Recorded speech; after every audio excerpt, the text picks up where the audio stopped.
நான் சிறுமையும் எளிமையுமானவன், கர்த்தரோ என்மேல் நினைவாயிருக்கிறார். தேவரீர் என் துணையும் என்னை விடுவிக்கிறவருமாயிருக்கிறீர். என் தேவனே, தாமதியாதேயும். சங்கீதம் 40:17. But I am poor and needy, yet the Lord thinketh upon me. Thou art my help and my deliverer. Make no tarrying, O my God. Psalms 40:17. ஆண்டவரும் இரட்சகருமாகிய இயேசு கிறிஸ்துவின் நாமத்தினாலே God Gooses மினிஸ்ட்ரி சார்பாக இணைந்து ஜெபிக்கிற ஊழியர்கள், யூடியூப் சேனல் வாயிலாக செய்தியை கேட்கிற ஊழியர்கள் மற்றும் தேவ பிள்ளைகள் யாவருக்கும் அன்பின் வாழ்த்துக்கள். தேவனாகிய கர்த்தர் இந்த மாதத்திலே நம்மை வெற்றி சிறக்க பண்ணுவார் என்பதை உறுதிப்படுத்துகிறேன். தேவனாகிய கர்த்தருடைய கிருபையினாலே கடந்த 4 மாதங்களை கடந்து வந்திருக்கிறோம். சூழ்நிலைகள் நம்மை எத்தனையோ விதங்களிலே சோர்வுக்குள்படுத்தி இருக்கலாம். ஆனாலும் அவை எல்லாவற்றையும் ஜெயிக்க தேவனாகிய கர்த்தர் கிருபை செய்திருக்கிறார். அவருடைய கிருபையும் சமாதானமும் பாதுகாப்பும் தயவும் கடந்த 4 மாதங்களில் இருந்தது போல இந்த 5வது மாதத்திலேயும் உங்களோடும் உங்கள் குடும்பங்களோடும் உங்கள் ஊழியங்களோடும் இருக்க வேண்டும் என்று ஆசீர்வதிக்கிறேன். தேவனாகிய கர்த்தர் நம்மை கொண்டு இந்த மாதத்திலே பெரிய காரியங்களை செய்வாராக. தேவனுடைய ஆசீர்வாதங்களை நாம் ஜெபித்து பெற்றுக்கொள்வோம். கர்த்தர் தாமே பெரிய காரியங்களை செய்வாராக. ஆமென்.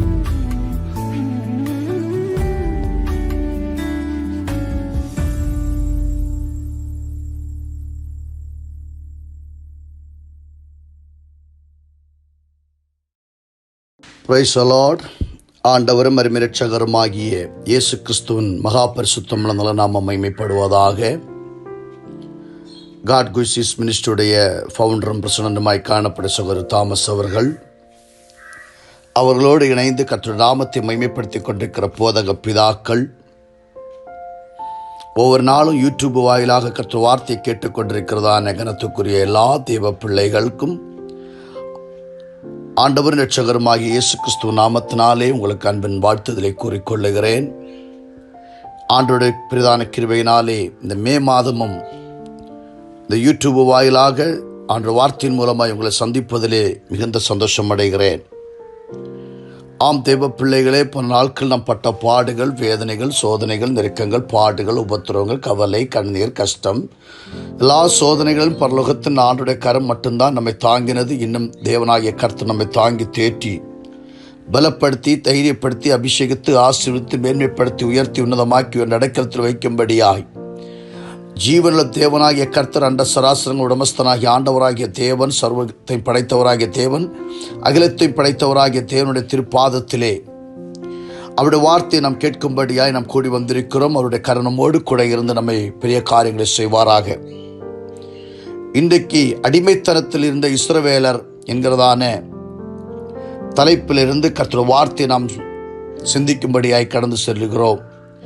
அடிமைத்தனத்தில் காணப்பட்ட இஸ்ரவேலரை பற்றி பைபிள் என்ன சொல்லுகிறது? எஸ்ராவின் புஸ்தகம் 9ஆம் அதிகாரம் அதனுடைய 9வது வசனத்தை வாசித்து கேட்கலாம். எஸ்ராவின் புஸ்தகம் 9ஆம் அதிகாரம் 9வது வசனம்.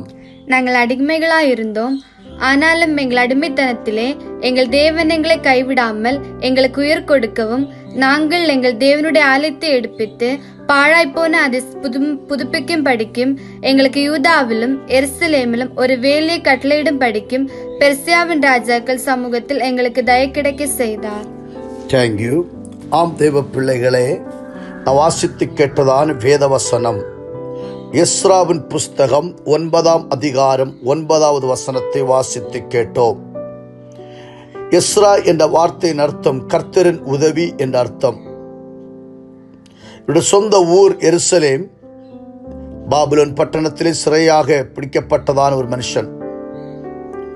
இந்த புத்தகத்தை BC 407க்கும் 380க்கும் இடைப்பட்ட காலகட்டங்களில் எழுதினதாக சரித்திரங்கள் சொல்லுகிறது. இவருடைய தகப்பனார் பெயர் செராயா. இவர் லேவி கோத்திரத்தை சேர்ந்தவர். இவருடைய தொழில் ஆசாரியர், வேதபாரகராக காணப்பட்டார். இவருடைய சமகாலத்துக்குரியவர்களாக நெகேமியாவும் அர்த்தசஷ்ட ராஜாவும் காணப்பட்டார். இந்த எஸ்ராவின் புஸ்தகத்தில் 10 அதிகாரங்களும் 280 வசனங்களும் கொண்டதான ஒரு புஸ்தகமாய் காணப்படுகிறது. இந்த புஸ்தகத்திலிருந்து தான் ஒரு வசனத்தை வாசித்து கேட்டோம். நாங்கள் அடிமைகளாய் இருந்தோம், ஆனாலும் எங்கள் அடிமைத்தனத்திலே எங்கள் தேவன் எங்களை கைவிடாமல் எங்களுக்கு உயிர் கொடுக்கவும் நாங்கள் எங்கள் தேவனுடைய ஆலயத்தை எடுப்பித்து பாழாய் போன அதை புதுப்பிக்கும்படிக்கும் எங்களுக்கு யூதாவிலும் எருசலேமிலும் ஒரு வேலியை கட்டளையிடும்படிக்கும் பெர்சியாவின் ராஜாக்கள் சமூகத்தில் எங்களுக்கு தயை கிடைக்க செய்தார். கர்த்தருக்கு ஸ்தோத்திரம். ஆம் தேவ பிள்ளைகளை, இஸ்ரவேலுடைய சரித்திரம் நமக்கு தெரியும். அடிமைத்தனத்திலே காணப்பட்டார்கள். கிட்டத்தட்ட 430 ஆண்டுகள் இஸ்ரவேல் ஜனங்கள் எகிப்திலே அடிமைகளாய் காணப்பட்டார்கள். ஏகதேசம் 7 தலைமுறைகள் வரைக்கும் அவர்கள் அடிமைத்தனத்திலே காணப்பட்டார்கள். இப்படி அடிமைத்தனத்தில் காணப்பட்ட போதிலும் பார்வோன் அவனுடைய ஜனங்களுமாக சேர்ந்து இந்த இஸ்ரவேல் ஜனங்களை இரவு பகலாக அடிமை வேலை வாங்கினார்கள். பைபிள் இப்படி வாசிக்கும் பொழுது பார்வோனுக்காக பித்தோ ராமசஸ் என்று சொல்லக்கூடியதான 2 பண்டகசாலைகளை கட்டினார்கள். இஸ்ரவேல் ஜனங்கள் அடிமைகளாய் காணப்பட்ட ஒரு சூழ்நிலைமையிலே இந்த ஜனங்களை வைத்துதான் இவர்கள் வேலை வாங்கி அவருடைய வாழ்க்கையிலே மிக பயங்கரமான பாரத்தை ஏற்றி அவர்களை அடிக்கவும் உபத்திரவப்படுத்தவும் வேதனைப்படுத்தவும் செய்தார்கள். அப்படி இந்த 430 ஆண்டுகளாக அடிமைத்தனத்தில் இருந்ததான ஜனங்களை மீட்டெடுக்கும்படியாய் தேவனால் அபிஷேகம் செய்து வெளியே கொண்டு வரப்பட்ட ஒரு மனுஷன் தான், அவருடைய பெயர் மோசே. இந்த மோசையின் மூலமாய் இந்த இஸ்ரவேல் ஜனங்களை வெளியே கொண்டு வர ஆண்டவர் சித்தம் கொண்டார். இஸ்ரவேல் ஜனங்கள் சொல்லுகிறார்கள், நாங்கள் பார்வோனின் அடிமைத்தனத்தில் இருந்தோம், பார்வோன் மன்னனுக்கு நாங்கள் அடிமைகளாய் இருந்தோம். ஆகிலும் எங்கள் அடிமைத்தனத்திலே எங்கள் தேவன் எங்களை கைவிடாதபடி எங்களோடு கூட இருந்தார். விசுவசிக்கிற பிள்ளைகள் கரங்களை உயர்த்தி சொல்லலாமே. என கண்மான தேவ பிள்ளைகளே, போன நாட்களிலே நம் வாழ்க்கையிலே எத்தனையோ அடிமைத்தனத்தின் நுகங்கள் நம்மை சுற்றி வந்தது. கடன் என்கிறதான அடிமைத்தனம், வியாதி என்கிற அடிமைத்தனம், வாழ்க்கையில் சமாதானம் இல்லாத அடிமைத்தனத்தில் இருந்தும் இனி நம்முடைய வாழ்க்கை வேண்டாம் என்று எடுத்த முடிவு நடுவிலே நாம் மாண்டு போக வேண்டிய சூழ்நிலைமையிலே பரலோகத்தின் ஆண்டவர் நம்மோடு கூட இருந்தார். இந்த அடிமைத்தனத்தின் நடுவிலே பரலோகத்தின் ஆண்டுடைய கரம் நம்மோடு கூட இருந்தபடியினால் இந்த உலகத்திலே ஜீவனுள்ள தேவனாகிய கர்த்தர் கருநீட்டி அடிமைத்தனத்திலிருந்து வெளியே கொண்டு வருவதற்காக இயேசு என்கிற மனுஷன் மூலமாய் நமக்கு ஒரு விடுதலை கொடுத்திருக்கிறார். இந்த அடிமைத்தனத்தில் மீட்டெடுக்கும்படியாய் இரட்சகராம் இயேசு கிறிஸ்துவை பூலோகத்திலே அனுப்பி நமக்கு ஒரு பாக்கியத்தை தரும்படி, நமக்கு ஒரு விடுதலை தரும்படி, நமக்கு அடிமைத்தனத்திலிருந்து ஒரு மாற்றத்தை உண்டாக்கும்படி பரலோகத்தின் ஆண்டவர் சித்தம் கொண்டதற்காய் கர்த்தரை ஸ்தோத்திரிக்கிறேன். இந்த இஸ்ரவேல் ஜனத்தை பற்றி நாம் அத்தி என்று சொல்லலாம். வெட்ட துளிர்க்கும் மத்தி, வெட்ட சிறகு விரிக்கும் பறவை, இதுதான் இன்றைக்கு இஸ்ரவேலுடைய வரலாறாய் காணப்படுகிறது. ஆகிலும் எங்கள் அடிமைத்தனத்தில் எங்களோடு கூட கர்த்தர் இருந்தபடியினால் நாங்கள் அழிந்து போகாதபடி, நாங்கள் மூழ்கி போகாதபடி, நாங்கள் அழிந்து போகாதபடி பரலோகத்தின் ஆண்டுடைய கரம் எங்களோடு கூட இருந்து எங்களை மறைத்து பாதுகாத்ததுக்காய் கர்த்தரை ஸ்தோத்திரிக்கிறேன். யாத்திராகம புஸ்தகத்திலே ஒரு வசனம் இப்படி வாசிக்கிறோம். 1ஆம் அதிகாரம் 11-12 வசனங்கள் வாசிக்கும் பொழுது அங்கே அவர்கள் எந்த அளவுக்காக அடிமைகளாய் காணப்பட்டார்கள் என்று சொல்லி வாசிக்க முடிகிறது. யாத்திராகமம் 1ஆம் அதிகாரம் 11-12 வசனங்கள். அப்படியே அவர்களை சுமை சுமக்கிற வேலையினால் ஒடுக்கும்படிக்கு, அப்படியே அவர்களை சுமை சுமக்கும் வேலையினால் ஒடுக்கும்படிக்கு அவர்கள் மேல் விசாரணைக்காரனை வைத்தார்கள். அவர்கள் மேல் விசாரணைக்காரனை வைத்தார்கள். அப்பொழுது அவர்கள் பார்வோனுக்காக பித்தோம், ராமசேஸ் என்னும் பண்டசாலை பட்டணங்களை கட்டினார்கள். ஆனாலும் அவர்களை எவ்வளவு ஒடுக்கினார்களோ, யானாலும் அவர்கள் எவ்வளவுக்கு அதிகமாய் ஒடுக்கப்பட்டார்களோ அவ்வளவாய் பலுகி பெருகினார்கள். கரங்களை உயர்த்தி சொல்லுவோம். அன்பு தேவ பிள்ளையே, உன் வாழ்க்கையில் எந்த அளவுக்கு ஒடுக்கங்கள், வேதனைகள், பரிகாசங்கள், நிந்தைகள், பிரதிகூலங்கள் வருகிறதோ அந்த அளவுக்கு பரலோகத்து நாடுடைய கருத்தில் நீங்கள் இருப்பீர்கள் என்று சொன்னால் அந்த அளவுக்கு நீங்கள் கர்த்தரால் உயர்த்தப்படுவீர்கள். எஸ்ராவுக்கு ஒரு காரியம் சொல்ல முடியும். நாங்கள் இந்த அளவுக்கு பலுகி பெருகுவதற்கு காரணம் ஒரு மனுஷனுடைய தயவோ, ஒரு ராஜாவுடைய தயவோ, ஒரு உலகத்தானுடைய தயவோ, ஒரு குடும்பத்தாருடைய தயவோ கிடையாது. நாங்கள் ஆசீர்வதிக்கப்பட, நாங்கள் உயர்த்தப்பட ஒரே ஒரு காரணம். எஸ்ராவின் புஸ்தகம் 7ஆம் அதிகாரம் 27, 28 வாசனங்கள் வாசிக்கும் பொழுது அங்கே சொல்லுகிறார். அடுத்ததாக என்ன சொல்லுகிறார் பார்ப்போம். எருசலேமில் உள்ள கர்த்தருடைய ஆலயத்தை அலங்கரிக்க இப்படிப்பட்ட யோசனையை ராஜாவின் இருதயத்திலே கொடுத்து ராஜாவுக்கும் அவருடைய மந்திரிமார்களுக்கும் ராஜாவின் கைக்குள்ளான பலத்த எல்லா மகா பிரபுக்களுக்கும் முன்பாக எனக்கு எனக்கு தயை கிடைக்க பண்ணின எங்கள் பிதாக்களின் தேவனாகிய கர்த்தருக்கு ஸ்தோத்திரம். அப்படியே என் தேவனாகிய கர்த்தருடைய கரம் என்மேல் இருந்ததினால், எஸ்ரா சொல்லுகிற என்மேல் இருந்ததினால் நான் திடன் கொண்டு இஸ்ரவேலில் சில தலைவரை என்னோட கூட வரும்படி சேர்த்துக் கொண்டேன். இஸ்ரவேலிலே சில தலைவர்கள் வரைக்கும் என்னோடு கூட வரும்படி சேர்த்துக் கொண்டேன். ஹல்லேலூயா. எஸ்ராவுக்கு சொல்ல முடியும், நாங்கள் எவ்வளவுக்கு அதிகமாய் ஒடுக்கப்பட்டோமோ அவ்வளவுக்கு அதிகமாய் நாங்கள் பெருகுகிறோம், அவ்வளவுக்கு அதிகமாக நாங்கள் பழுகுகிறோம். காரணம், நாங்கள் செய்த எல்லா காரியங்களிலும், எங்கள் அடிமைத்தனத்திலும் எங்கள் கர்த்தருடைய கரம் எங்களோடு கூட இருந்தபடியினால் இஸ்ரவேலில் உள்ளதான சில ராஜாக்களையும் சில பெரிய தலைவர்களையும் எங்களோடு கூட அனுகூலமாக்கி தரும்படி ஆண்டவர் எங்களுக்கு உதவி செய்தார். காரணம், நாங்கள் எங்களுடைய பலத்தினால பராக்கிரமத்தினால அல்ல, கர்த்தருடைய கரம் எங்களோடு கூட இருந்தபடியினால். எனக்கு அன்பான தேவ பிள்ளைகளே, எந்த சூழ்நிலைமையிலும், எந்த கஷ்டத்திலும், எந்த நஷ்டத்திலும், எந்த பாடுகளிலும் என் ஆண்டவருடைய கரம் உங்கள் அனைவரோடு கூட இருப்பதாக. என் ஆண்டவருடைய கரத்தின் கிரியை உங்கள் வாழ்க்கையில் வெளிப்படுவதாக. சங்கீதம் 136, 23 சொல்லுகிறது, நம்முடைய தாழ்வில் நம்மை நினைத்தவரை துதியுங்கள், அவர் நல்லவர், அவர் கிருபை என்றும் உள்ளது என்று சொல்லுகிறது. நெகேமியாவின் புஸ்தகத்தில் வாசிக்கும் பொழுது 9ஆம் அதிகாரம் 36 முதல் 38 வரை வாசிக்கும் பொழுது வாசிக்கலாம். இதோ இன்றைய தினம் நாங்கள் அடிமைகளாய் இருக்கிறோம். நெகேமியா சொல்லுகிறார், இன்றைய தினம் நாங்கள் அடிமைகளாய் இருக்கிறோம். இதோ பலனையும் நன்மையும் அனுபவிக்கும்படி நீர் எங்கள் பிதாக்களுக்கு கொடுத்த இந்த தேசத்தில் தானே நாங்கள் அடிமைகளாய் இருக்கிறோம். அதன் வருமானம் எங்கள் பாவங்களின் நிமித்தம் நீர் எங்கள் மேல் வைத்த ராஜாக்களுக்கு திரளாக போகிறது.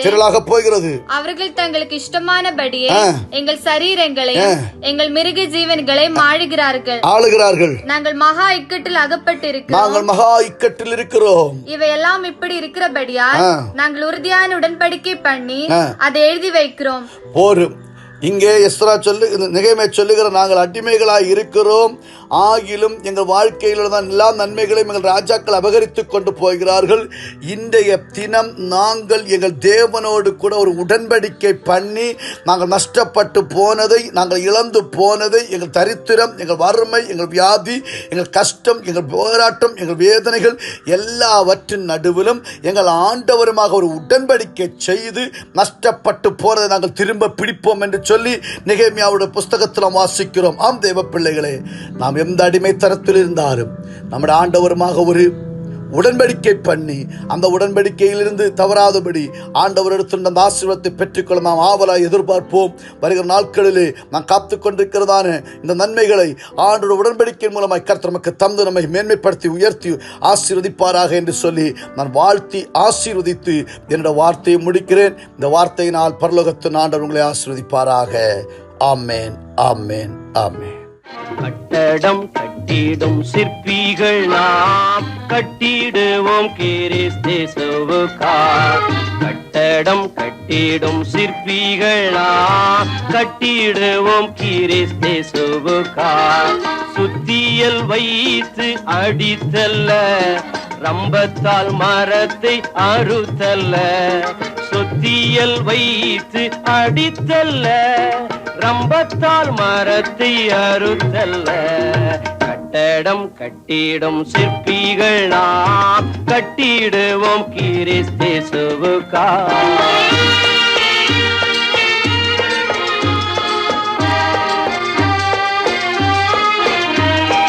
ஒவ்வொரு நாளும் கட்டிடுவோம், ஒவ்வொரு செயலாம் கற்களாலே. உத்தமர் இயேசுவின் அஸ்திபாரம், உத்தமர் இயேசுவே அஸ்திபாரம். பத்திரமாக தாங்கிடுவார், பத்திரமாக தாங்கிடுவார். கட்டடம் கட்டிடும் சிற்பிகள் நாம், கட்டிடுவோம் கிறிஸ்தேசுவுக்காய்.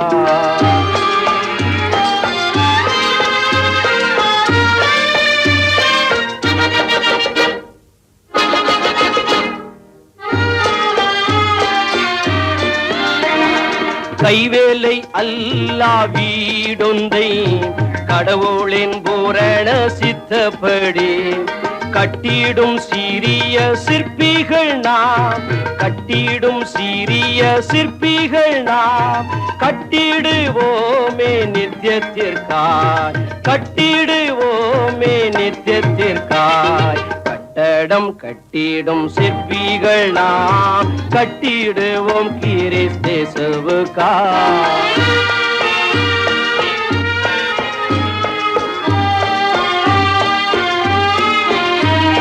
பாவமாம் மணலில் கட்டப்பட்ட பற்பல வீடுகள் வீழ்ந்திடுமே. ஆவல்லாய் இயேசுவின் வார்த்தை கேட்போம், ஆவல்லாய் இயேசுவின் வார்த்தை கேட்போம். அவரே மூலைக்கல் ஆகிடுவார், அவரே மூலைக்கல் ஆகிடுவார். கட்டடம் கட்டிடும் சிற்பிகள் நாம், கட்டிடுவோம் கிறிஸ்தேசுவுக்காய்.